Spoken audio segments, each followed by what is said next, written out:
Fantastic. And let me share my screen here. Okay. And we'll go in presentation mode. Welcome, everybody, to the Les Turner ALS Foundation's August ALS Learning Series. You may notice that you are muted and off camera, so just sit back and relax. The presentation should take about an hour.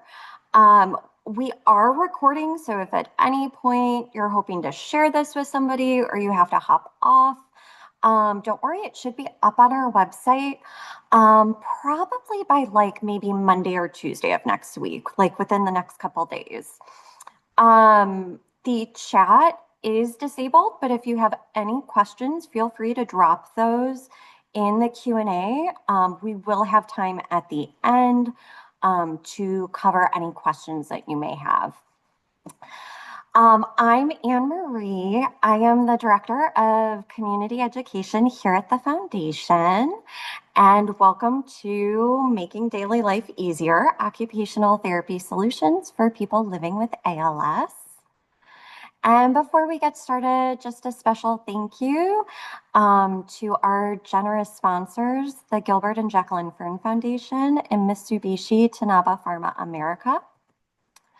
We know that with a diagnosis of ALS, it can be really hard to navigate what to do next. And that's where we are here to help. So you can visit all of our educational resources at lesturnерals.org. If you're looking for information about symptoms and care options, we have information guides that are available in both English and Spanish. We have My ALS Decision Tool, which can help you navigate some trickier decisions that people living with ALS may need to make surrounding breathing, G-tube, placement, genetic testing, and even participation in clinical research.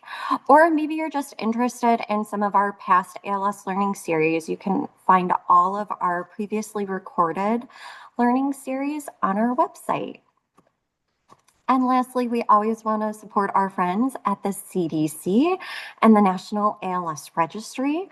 If you are interested in helping scientists and doctors learn more about what causes ALS or why certain people get ALS and others don't, or maybe you're interested in some of the research that the CDC is investigating regarding ALS, we highly encourage you to visit the website at cdc.gov/ALS.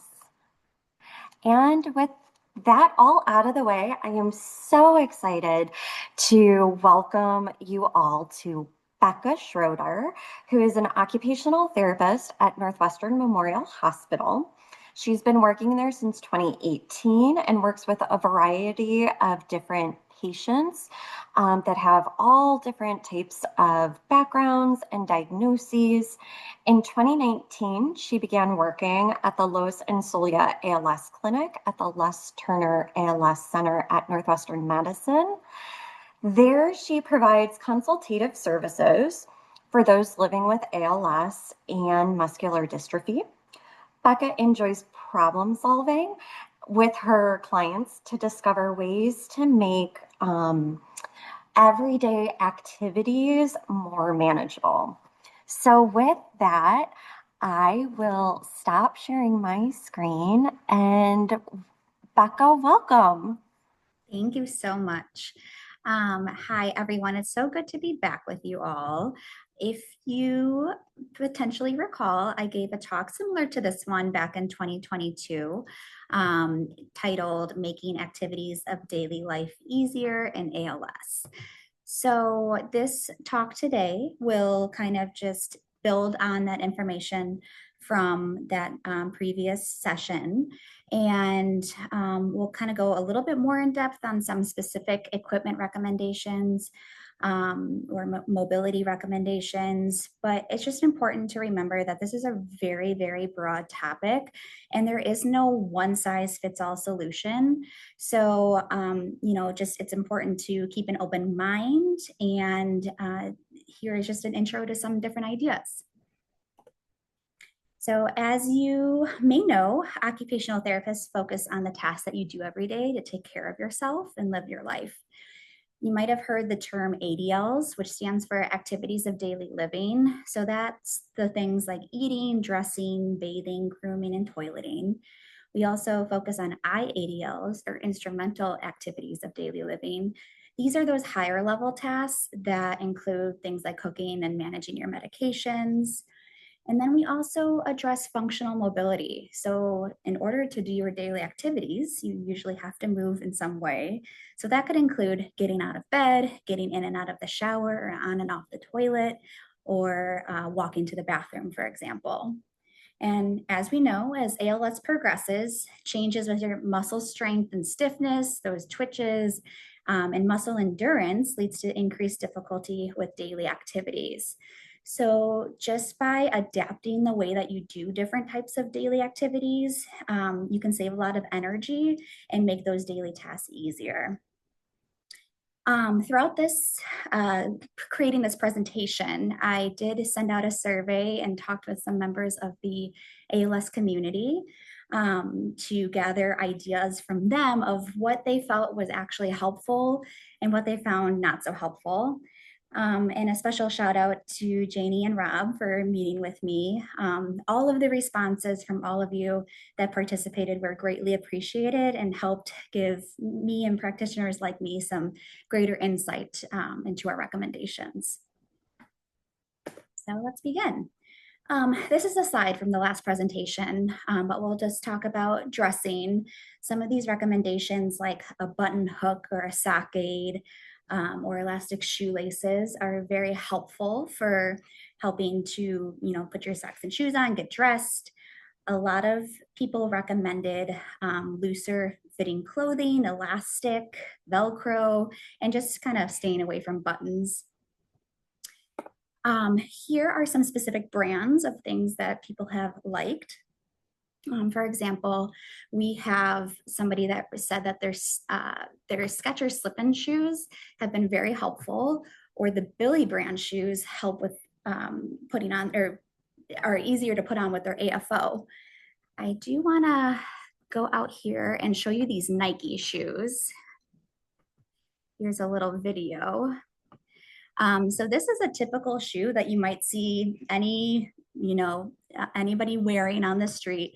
What's nice about this function of the shoe here is that you just step into it and the back pops right up. So there's no bending over to tie the laces or bending over to pull the back of the shoe up. You just step in and step out, and you look very cool doing it. So that was a line of Nike called Easy On, and they also have Fly Ease, which is another line from Nike that are more adaptable shoes. Kizik is a brand of shoes, same idea. Those are pictured right here as a hiking boot. Same idea as stepping in and no having to bend over and deal with laces. These two options right here are Billy shoes, Billy brand shoes, and you can see that they have the zipper up the side. So it makes it super easy to get on and off, not having to fight with a snow boot. It just kind of zips completely open and super helpful for those that might wear an AFO. Now we'll go on to some more clothing. I want to pull up this Silveritz brand real quick. You might have heard of this before. So there's an influencer, Brooke Eby. She is a person with ALS, and she actually recently collabed with this Silveritz brand and they do different adaptable functional clothing. So I'm just going to kind of hover over, like here is an example of a shirt that is Velcro or magnetized, so it's super easy to put on. Here's a nice dress, same idea, open back, super easy to get dressed from a sitting or a bed position with clothing like this.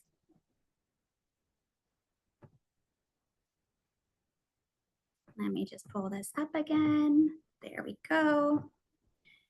Okay, so I have a number of different examples here. This Joe and Bella brand is great. Here's an example right here. This is a nice collared button-up shirt, but those buttons aren't really buttons. It's actually magnets, so you don't have to fight with those little tiny buttons in order to get dressed. This is a Victoria's Secret bra, magnetic front closure. And, you know, these things don't look medical at all. They look completely normal, which, you know, it's just blend right in and no one knows that it's adaptable. Here is a pair of Tommy Hilfiger jeans. Jean buttons are one of the harder things that we have to struggle with. They're tight, they're stiff. It's really hard when you lose fine motor strength to button your jeans. So what's nice about this is it's actually just Velcro. And I think also magnets here, so it's super easy to put on. Some comments from the survey said, I wear elastic waist everything. You want to keep it simple and you'll ask for help those times that you really want to get dressed up. Just avoiding buttons and laces, and stretchy shirts and pants are the way to go.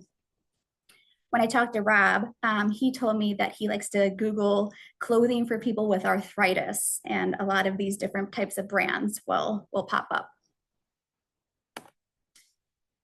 Staying warm is quite the issue with ALS and, you know, especially fighting these Chicagoland winters. So another recommendation from Rob was a nice poncho like this. It keeps you dry and keeps you warm and super easy to put on in a seated position. You're not having to fight with sleeves. Another recommendation I believe Janie gave me was this lap blanket. So keeping those legs warm and covered. This is Silvert's brand again, and I don't know if you can tell, but it does attach to this wheelchair. So it stays in place. And then there's a nice pocket in order to keep your devices or keep your hands warm. I know oftentimes people struggle with keeping their hands warm. So I do recommend different types of gloves that might have, you know, heating mechanisms in them to keep the hands warm. Of course, you can always use, you know, hand warmers or reusable hand warmers, but they do have these electronic gloves as well. Okay, this slide was from last time. Some of the stuff we kind of went over for bathing. One of the biggest things that I tell people to do is get the shower chair. So it's going to help save your energy. Showering is one of the hardest things we do on a day-to-day basis because there's so many steps involved. So taking out the effort of standing, maintaining your balance in a wet environment, and then actually washing and drying because you're sitting, that helps save a lot of energy. So typical shower chairs like this one is a nice tub bench that you can get off of Amazon, off of Walgreens, from Walmart. But there's also some higher tech, more supportive shower chairs that I'll show you in the next slide. So here are a couple of more specific higher tech options. From the survey, many people reported that the shower chair was an item that they found especially useful in their daily tasks. So this, we'll start with this lift right, or this chair right here. This is the Vosic waterproof electric bath lift. So what's really cool about this is it's got a couple of helpful functions. You can see that this chair actually lowers completely down to the tub. So you can actually take a bath. I know a lot of people miss their baths because it's pretty impossible to get down into the water, get down into the tub and get back up. So this lift helps with that. It's also very helpful for if you were to unfortunately take a tumble and fall. Somebody could help you get onto the lift from the floor level, and it actually raises you back up to a seated position. From there, you could either transition to the couch, as kind of seen in this picture here, or stand up from that level. Another good use of it is if you wanted to get down onto the ground to play with your grandchildren or play with your pets. That's another awesome use of this. It also folds up really nicely, so you can tuck it in the closet and keep it away for when you need it. This is a Shower Buddy, which is a really popular shower chair. There's lots of options to customize it. It can have a system that goes over a bathtub so you don't have to step over. You can recline. It can have leg and arm handle or supports. It can have head support. So as things kind of progress, it can be as supportive as you need. And then this is a Go Mobility Solution shower chair. What's cool about this is that it actually breaks down and folds up so you can take it on a trip with you. It folds up into this little bag here. So you can take it to the airport, you can take it to your hotel, and you can have it wherever you need. It's also very customizable. They have different levels of support. So unfortunately, insurance doesn't like to pay for these higher level, more supportive shower chairs, but we'll talk about some of that stuff later. All right, we talked about feeding a little bit last time, you know, as hands and arms get a little bit more weak. Sorry about that. As hands and arms get a little bit weaker, you might need some devices to help feed yourself. So a lot of people benefit from different types of straws that you can position to meet your mouth where it is. This is a flexi mug, which is very helpful. A lot of people find these useful. This is a whole kit up here from that Vosic website, including built up utensils that do have a strap on them to help you hold on a little bit better. Cups with handles, so you don't have to have such a good grasp. You can kind of loop your hand in, and plates with higher edges so that you're able to, scoop your food a little bit easier. One of the respondents of the survey recommended these burger holders to keep your messy sandwich together, which I thought was a really amazing idea. She found these on Amazon. And then another low-tech aid is this is called the universal cuff. So basically, again, it's same idea as it wraps around your hand. You don't have to have such a great grasp. You can stick a fork, a spoon in there, but also can be used for a toothbrush, a razor, or even help with writing with a pen. A hot topic has been the OB feeding device. This is a robotic arm that is controlled by a series of switches that can help help you be more independent in feeding. So unfortunately, as you can guess, it's a pretty expensive product out of pocket. It's about $8,000. And insurance does not like to cover it. However, VA insurance does cover. So if that is an insurance you have, definitely go for this. Medicare and Blue Cross Blue Shield will not cover the OB. And then there is some luck with getting Medicaid as a primary insurance or Aetna to cover, but it usually takes several appeals. And a lot of fighting with the insurance company, and which takes time, which is often something that people with ALS don't necessarily have. So there are some lenders available through the Les Turner Foundation and the Illinois Assistive Technology Program. So just reach out to Les Turner, your representative, and see if there's one available for you to try. Generally, you need an OT consult to learn how to use it and get it set and fit for you. So this is a slide from last time. Again, we talked about some cooking ideas. Again, sitting down to do any of these higher level tasks is going to help save your energy.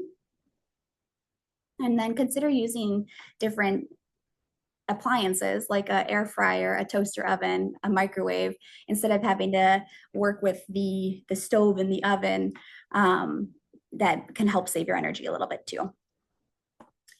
More specifically, I found this Pan Buddy that connects to basically any pan, but it really helps with lifting a heavier pan because you're using more of the strength of your arm and less so having to do so much with your wrist and hand. So that helps, create that leverage and lifting pans a lot easier. This Alaskan Ulu knife is not an adaptable device, but it just is one of those universal design things that everybody can benefit from. What's nice about this is that you can use it with one hand and use a rocking motion to cut, and you don't have to have, two hands with good strength in order to cut. This gives you a little bit more independence with one-handed cutting.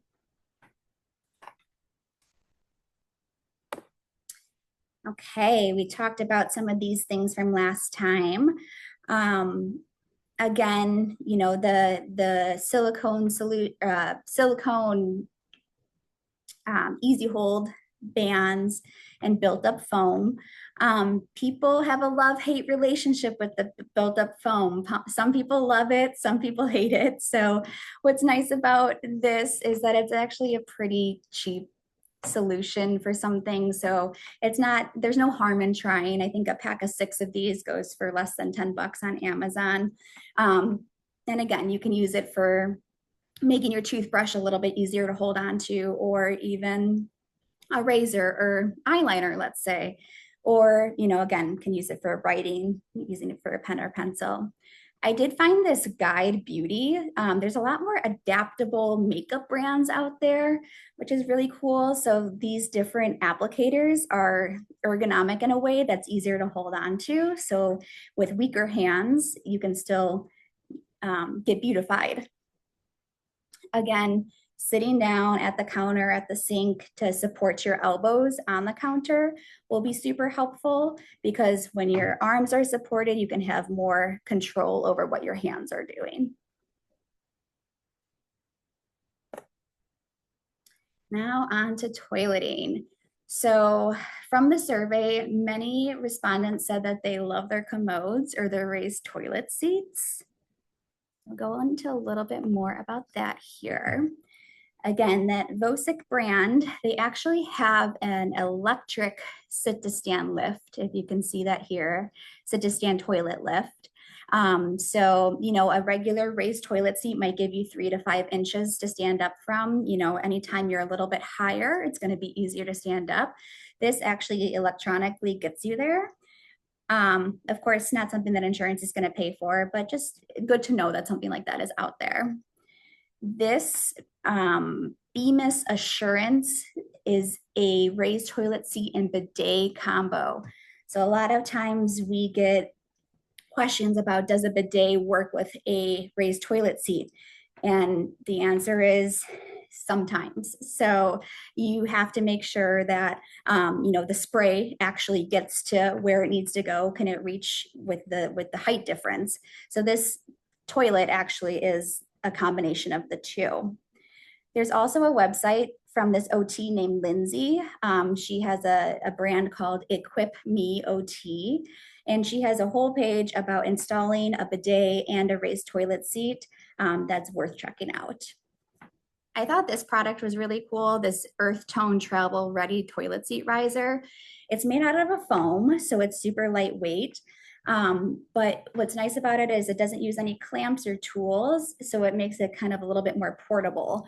It can fit into this canvas bag. So if you're going to a restaurant where the toilets might be a little bit low, or a friend's house, it might be nice to tote this along with you so that you're able to get up from the toilet a little bit more independently and don't get stuck, in a public place or at a friend's house and in a compromised position like that.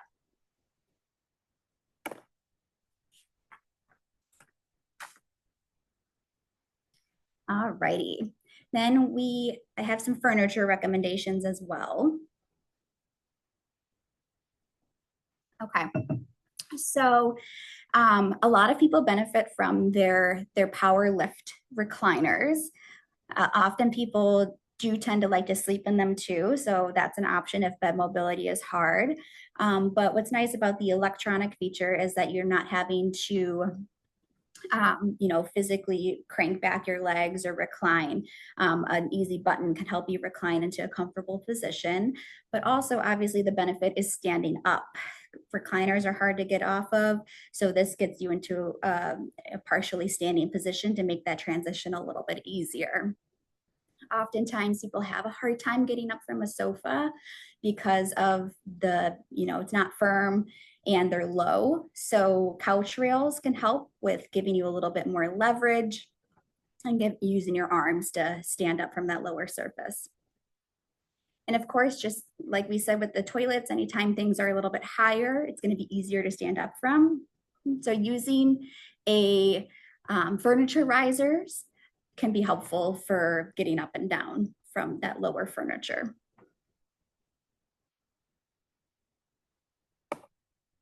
Okay. The survey results also showed that people found that their bed rails and hospital beds were very helpful in their day-to-day.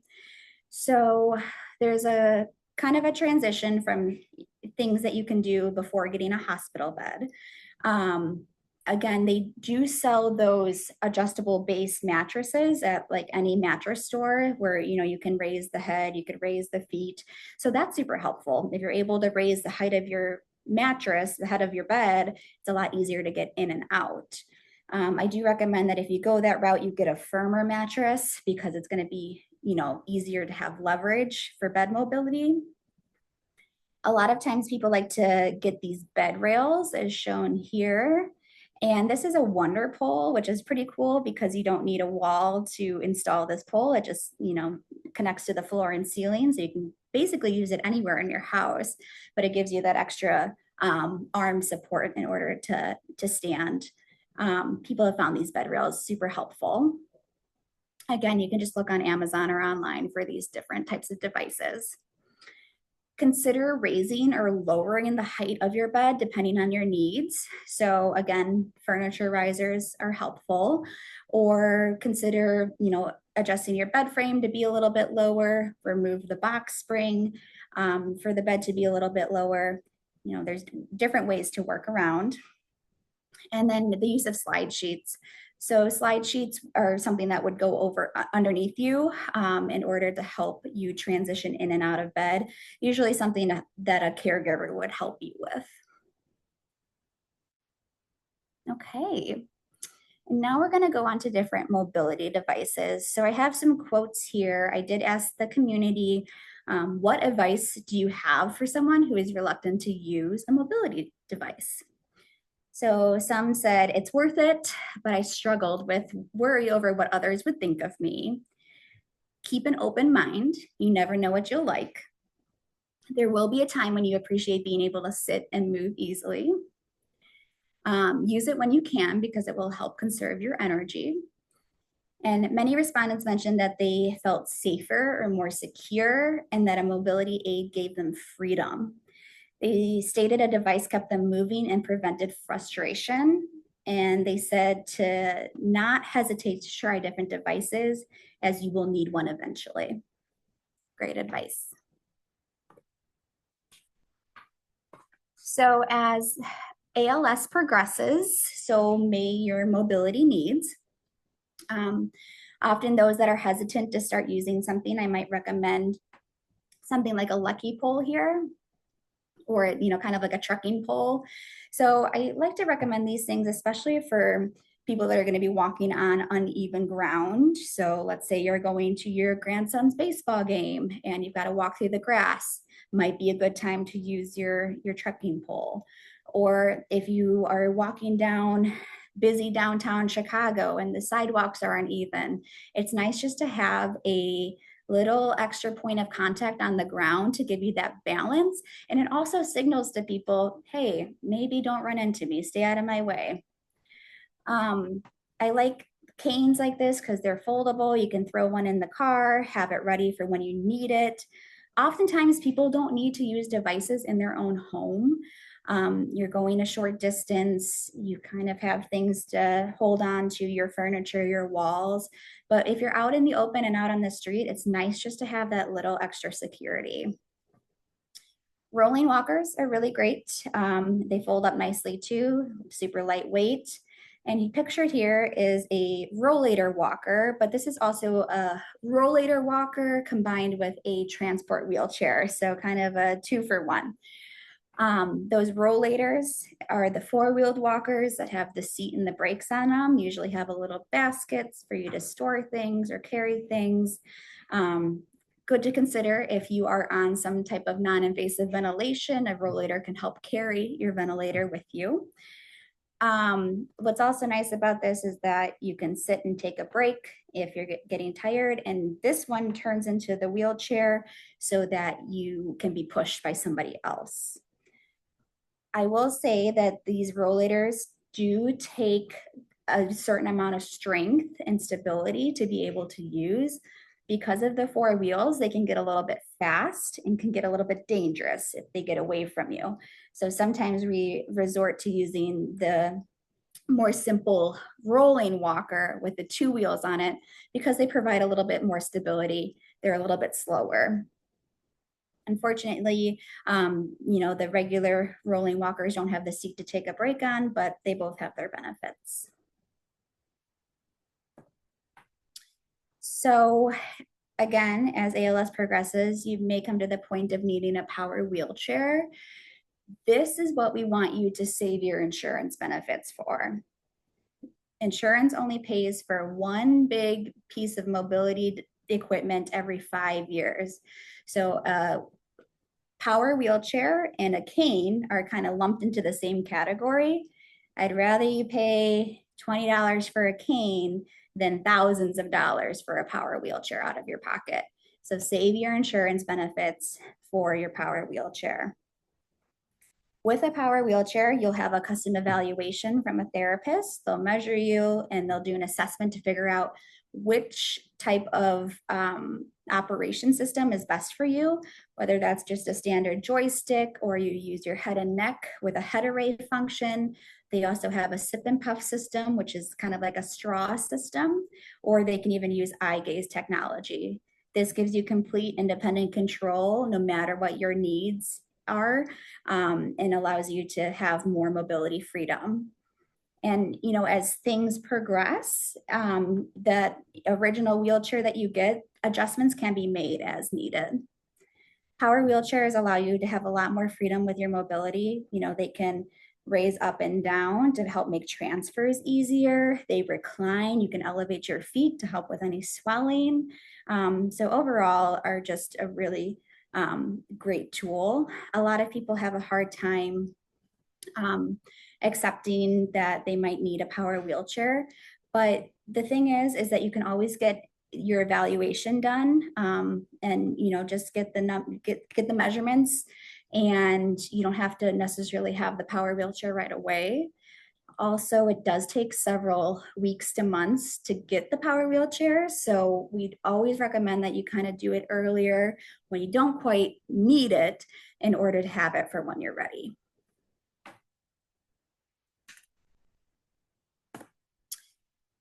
But of course, power wheelchairs are very big and very heavy. So if you don't have a wheelchair accessible vehicle, which of course is very expensive, it is hard to get out into the community. Of course, there's PACE to medical transportation appointments. You could try to get a accessible Uber, of course, the train, the bus, but it's not always easy to get around with a big power wheelchair. So a lot of times people like to have a lightweight, foldable electric wheelchair. These are less supportive. So if you have a lot of weakness or poor trunk control, poor head control, this might not be supportive enough for you. But these are a nice kind of mid-ground before the full-on custom power wheelchair option.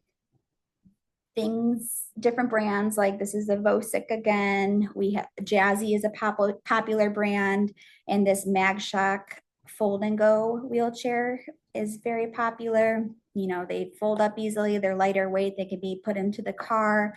So it makes getting around the community a lot easier. Of course, as always, insurance does not like to pay for these, even though they're less expensive than the big custom power wheelchairs. This would be something that you would have to purchase out of pocket or get from a lending closet. I asked the community about getting out of the house and going into the community. And I asked what advice they had for the barriers that you might encounter. They said, determine if a regular wheelchair or a power wheelchair would be better for you. Just be completely transparent with the people that you're going to be with. Let them know what you're going to need and why. If it doesn't work out, it's okay. There may be other options, or maybe somewhere else that you can meet and still enjoy everyone's company. Do it. You don't have much time. You don't know how much time you will have. Make the best of your situation, even though it may be tough at times. So get out and go out in the community, even if it's difficult. Plan ahead, give yourself time, and just be honest with your friends and family. Something that people do find very helpful is having a portable ramp, especially if there's like a few steps to get into a friend's house that are hard to navigate. These portable ramps fold up really nicely and can be put into the back of the car.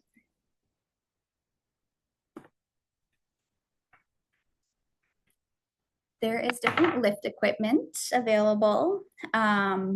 Sit to stand lifts are helpful because they can help you pull into a standing position. There are electric ones and then there's manual ones. Often people might need a Hoyer lift eventually. So that's the machine that completely picks you up and can put you into a wheelchair, back into bed, onto the toilet. And then there is ceiling lifts. Sure Hands is just an example of a ceiling lift brand. Pictured here, they can come up with some really cool lift systems to get you into the bathroom, into the shower. And they can even go over like doorways and things like that. It's a pretty cool company. Again, insurance. They only like to cover a semi-electric Hoyer lift. So they don't pay for sit-to-stand lifts and they don't pay for ceiling lifts. If you wanted a fully electric Hoyer lift, they might pay for a portion of it, and then you pay for like the electric portion of it. But there are financing options for like Sure Hands. It sounds like they have a pretty good program. And then we will go on to travel. So obviously, a lot of people still enjoy traveling. There's a number of ways to kind of combat the barriers to travel. Of course, we can start with accessible hotel rooms. My biggest recommendation is to make sure that you are really firm and really advocating for yourself with the hotels. Oftentimes people book hotel rooms that are accessible and then they get there and the room is given away to somebody else. So just making sure that you have the accessible hotel room before you get there and being firm with that hotel company. It's also the word accessible, as we have probably learned, does not mean like fully accessible to everybody. So kind of asking the hotel a little bit more about what that means. Like, what does the shower look like? What does the shower chair available look like? Are there grab bars? What's the height of the bed? Kind of doing a little bit more digging. Wheel the World is a really cool travel agency that helps to plan trips and make sure that there is accessible accommodations. So definitely check that out. Cruises are generally pretty accessible, so that's a really good way to also see the world. An Able Sling is pictured here in the top right. So this is a body sling for someone that's a wheelchair user. Basically, this can help get you from an aisle chair for an airplane into an airplane seat. Your caregivers would have to help pick you up and get you from chair to chair. But it's a very supportive sling. It's got metal in it to give it some structure. And people have found this very helpful. Somebody that I talked to used a gate belt on the airplane so they could have better trunk control. So during takeoff and landing, they had the gate belt around their chest and around the seat so that they weren't leaning too much during those rough movements. They do make portable Hoyer lifts, like pictured here, that fold up really nicely and are lightweight. So you can put them in the car, check your bag. So that's something to consider if you're traveling a lot. Somebody that I talked to that's a wheelchair user that travels often said that Delta and Southwest are the best for traveling with a disability. They seem to have the most knowledge of, working with wheelchairs and power wheelchairs, and they've had the most success with those two companies. I recently collaborated on an article about traveling with a disability through the Muscular Dystrophy Association, and it's titled Essential Gear for Traveling with a Disability, and it's by Barbara and Jim Twardowski. So definitely check that out. She has some really good information in there about, she's a device user herself, so she had some really good input. Okay, so I'm going to touch briefly on technology. We can have a whole discussion about just this, a whole talk about just this. And I'm definitely not a formal expert in all the technology options out there, but we'll touch briefly on things that people have found to be helpful. So Amazon Echo systems or Google Home systems use voice controls to control different, control the lights, control the music, and so on. Nest thermostats are, you can have an app on your phone to more easily control the thermostat. Same with August door locks. Those are all electronic. I highly suggest using a fall detection watch. So Apple watches generally have some sort of fall detection in them, but there are different types of watches available for this purpose. With using a computer roller mouses, it tends to be helpful because you don't have to have such a big range of motion. The mouse is kind of right in front of you. And then something like this here pictured is an arm support, a more mobile arm support. That's helpful for a number of reasons because it just clamps onto the table and supports your elbow. So if your arm and shoulders are kind of weak, it gives you that support you need in order to use your hand. So you can use it with your computer, you can use it to write, you can use it to eat, whatever it might be. We can also always get you a referral to the Shirley Ryan Assistive Technology Program. They have gotten really creative with different technology, accessibility options. They are the experts in that. And then, of course, there is a lot of basic integrated technology accessibility options on iPhone and Android, like already built in. You don't have to download things. So just look at your settings and look at the accessibility options. There's a lot of cool things already built into your phone. Anne Marie, I don't know if you have anything that you want to add in about AAC or different technology right now. Otherwise, we can do that later as well. Thank you for the plug, Becca. Why don't we keep going, but I'll make sure to save some time at the end to talk more about any kind of adaptive computer equipment or features that anyone might be interested in. Excellent, thank you. Okay, so I talked a little bit about insurance throughout this. And as we know, they don't like to pay for very much. So again, they will purchase one mobility item every 5 years. So let's save that insurance money for a power wheelchair if it comes to that. They will cover a semi-electric hospital bed or a semi-electric lift. They do not cover shower chairs, toilet risers, ceiling lifts, but they sometimes cover commodes. And then if you have VA insurance, definitely maximize that because they are really great about covering some of this equipment. The Les Turner ALS Foundation is super helpful with their lending closet, different grants, and so on. We also had people mention Compassionate Care ALS, Team Gleason, and the Muscular Dystrophy Association. We had suggestions to look through your church or your community centers. And there are medical lending closets in many communities and townships to look into. Somebody reported that from the survey that you can't start soon enough to start getting what you need. Don't be bashful to ask for help.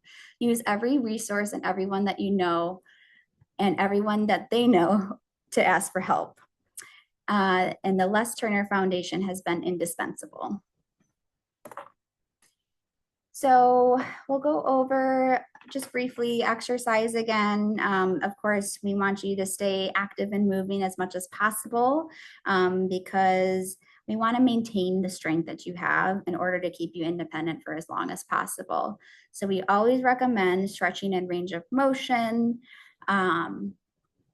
especially for those joints and muscles that are weaker and, you can't fully move. We just don't want them to get stuck or tight, which is going to cause some discomfort.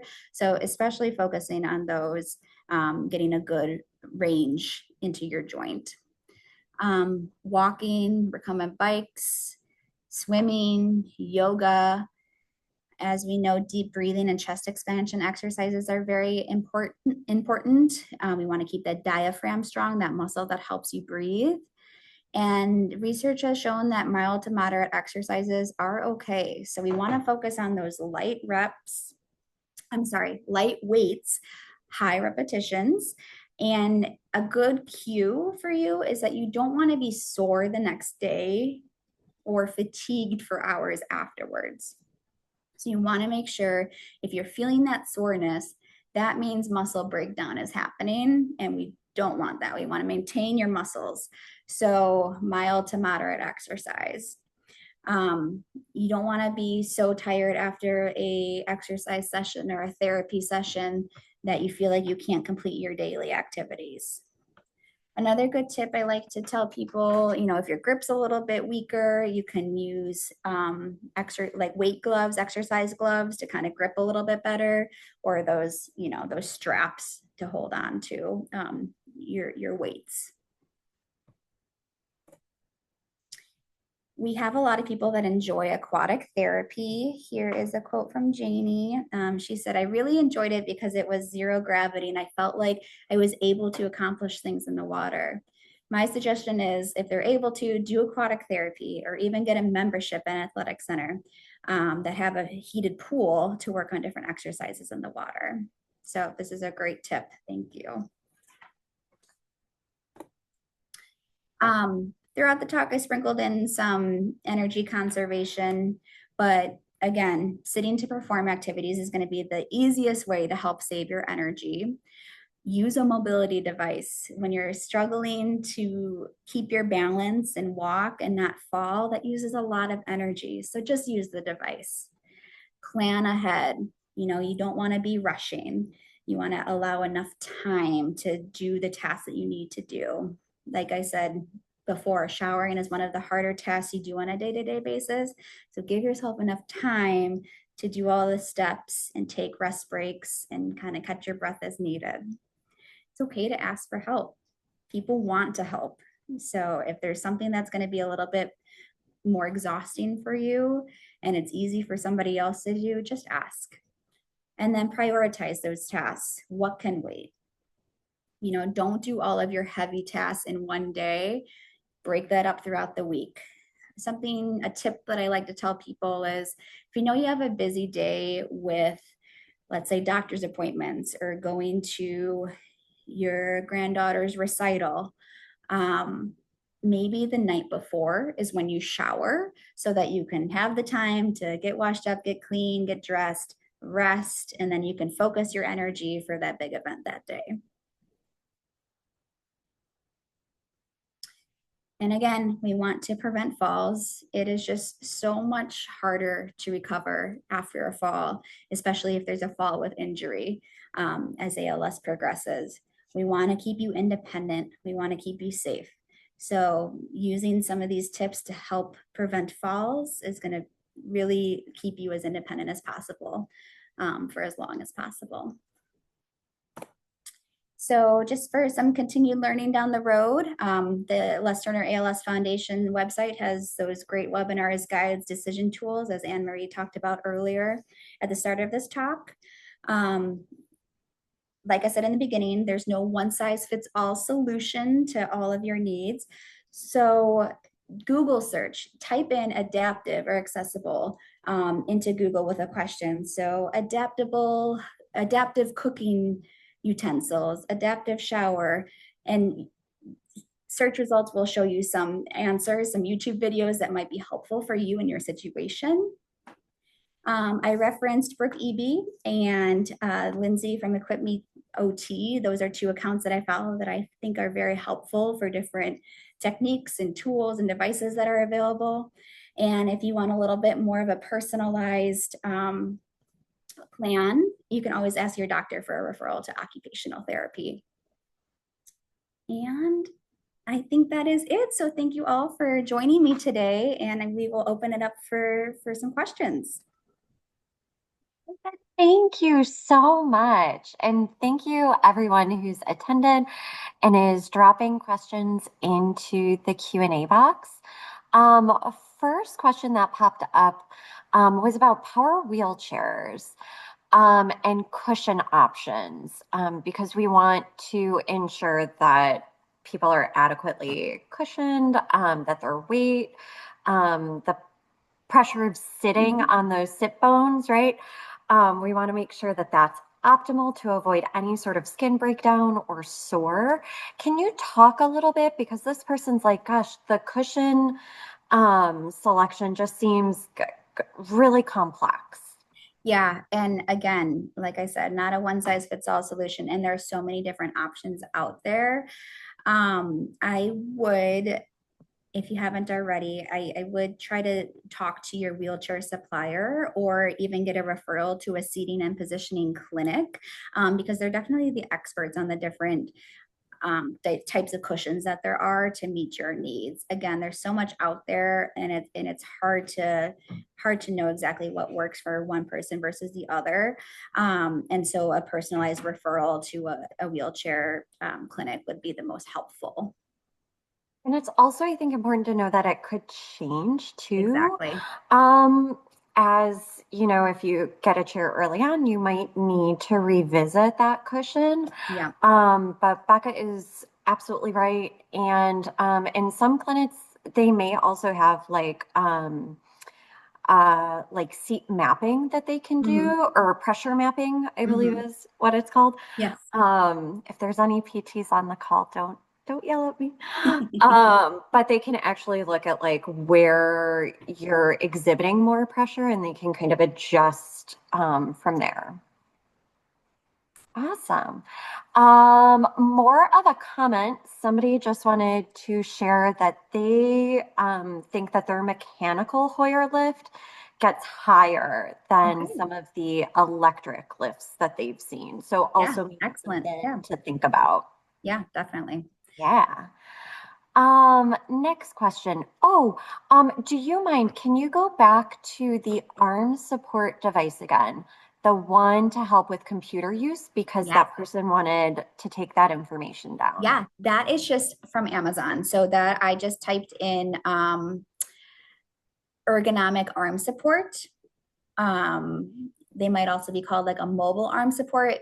The mobile arm support might be a little higher end for like therapy needs. So ergonomic arm support or elbow support will find you that. Awesome. Is there a lift that can help people get in and out of a car? Or do you have any maybe tips and tricks for car transfers? Yes, those are always tricky. Yep. So we talked a little bit about like a portable Hoyer lift, like here. Obviously, that's still a little tricky with getting in. It would get under the car, but it's still hard to get like underneath the where your head goes. So I always tell people to try to go in butt first when you're getting into the car, keeping both of your feet on the ground and sitting down on the seat.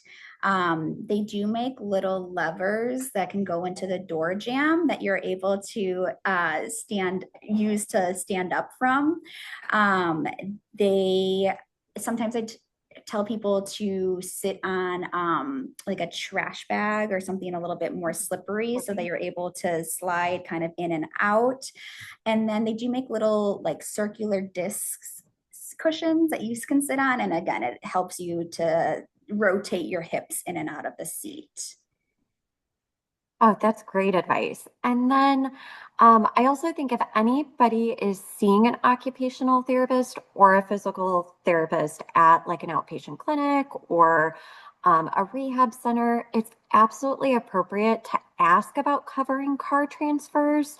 Um, and if your loved one can bring, if you're driving to that appointment, I know it's not out of the ordinary or like inappropriate to ask, like, hey, can we try getting in and out of the car? Because they also may be able to provide your care partner, your loved one, with some just body mechanics of making the task simpler. And each car is going to Exactly. be different, right? What if it's like a Exactly. Ford F-150 versus Mm-hmm. like just like a Toyota Prius or something like that. So it's always Exactly. good. Yeah, and I like that. Just to build off of that, Anne-Marie, is Mhm. that functional goals like that, like specific car transfers or whatever it is, take a mental note or write down what you're struggling with on a day-to-day basis. So if you are seeing a therapist, that can be something that they address that's really going to be meaningful and helpful to you. Yeah, third party payers always love to see that functional piece. Hmm. hmm Um, is there a recommendation for hospital bed mattress that could be purchased? Um, there, it looks like in some cases, the mattress that comes with the bed just doesn't really support them. So any advice there? Yeah, again, there's so many different Yeah. types out there that it's hard to know. And I don't want to point anybody in the wrong direction because, there's so many different brands and what works for somebody doesn't work for the next. I think a nice, easy solution in the meantime is even just considering getting like a mattress topper, like a memory foam or something that can go over a twin mattress just to add a little bit more support. Because I do know that those mattresses aren't the most comfortable. Um, and with out of pocket purchasing options, I'm sure you can get really crazy with the options out there. But again, insurance usually only likes to pay for the most basic Yeah. mattress. They sometimes pay for like an alternating air mattress, but usually that's only if you have a bed sore already, Yeah. unfortunately. Yeah. Somebody else has a comment here saying that they're getting a power wheelchair soon, and the rep told them that it will come with a really nice air-filled cushion. So plug for those power wheelchairs. Excellent. Uh-huh. Oh, can you go back to the metal type adjustable chair that was at the kitchen counter, please? Somebody wants to look at that again. And any ideas for a height adjustable chair? I know this one, I believe it was from the presentation, is I believe this is what they might be referencing from the presentation back in 2022. I think I just Amazon this. Mhm. So it was like Yeah. a taller kitchen chair, perhaps. I can look back in my or do a little bit more research after this too, and to hopefully find the specific link. But again, Google will be your friend for some of these adaptations. Another comment for the person who was interested in the arm support for the computer. Somebody Mm-hmm. says a carpal tunnel computer mouse Okay. is rotated at 90 degrees, and this helps get the weight of your arm off of the mouse. Awesome. So really good tip there. Thank you. Another piece of advice is just there are tons of different mice options available. Yeah. So a really popular brand is called the Kensington, which is like a trackball. Mhm. So just like a large or smaller ball that you can use as your mouse. And so you don't need that kind of fine motor clicking. You can just kind of roll it around, as well as different like track pads like Apple, and I'm sure for PCs it's available too, but Apple makes like I think they call it a magic trackpad, which again, just you kind of can use your whole hand, or even just a finger as a mouse as well. Great, great Um, tips. and another, thank you all so much for sharing Yeah, these tips. Somebody else says latex mattress are firm and comfortable. Toppers are going to be more soft and you're going to sink into those. mhm. So great advice there. Another one, another comment. This person says they use two body pillows on the top of the mattress, and that kind of helps make Great it more ideas, everybody. comfortable. Yes. And then I think we have time for one more. Oh, do you have a phone number for people with disabilities to file a complaint with something that may have occurred on an airline? Would MDA have a number maybe Well, I'm wondering, there's got to be a number for the airline for the specifically, correct? specific Yeah. airline? You could always reach out to them. Um, and Yeah, usually I would try, any customer service customer number. service Yeah, and they could at piece. least get you directed in the right direction. Hmm. Sorry that that happened. No, no, I'm just kind of Yeah, thinking yeah. out loud there. Um, Yeah, I think you're probably right. MD is a great resource, and they're doing some awesome advocacy for flight They travel. are.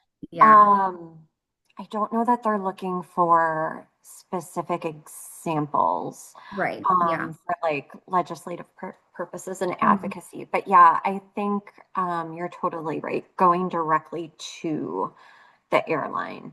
And then last question we'll take, near and dear to my heart. What is AAC? AAC stands for Augmentative and Alternative Communication. And so that can encompass a lot of different types of ways that people can communicate. So as light tech as writing, writing is an alternative way to communicate, to something even more high tech, like a computer that reads your eyes and you use that to communicate, and kind of everything in between. So that's what AAC stands for. All right. Becca, thank you so much for your time and expertise today. Thank you all who attended. I really appreciate it. And then just a plug, as we're going into September, we have two ALS learning series that'll be popping up. Our first one is going to be Monday, September 8th with the National ALS Registry. If any of you are familiar with our learning series, we had to postponed that talk back in January.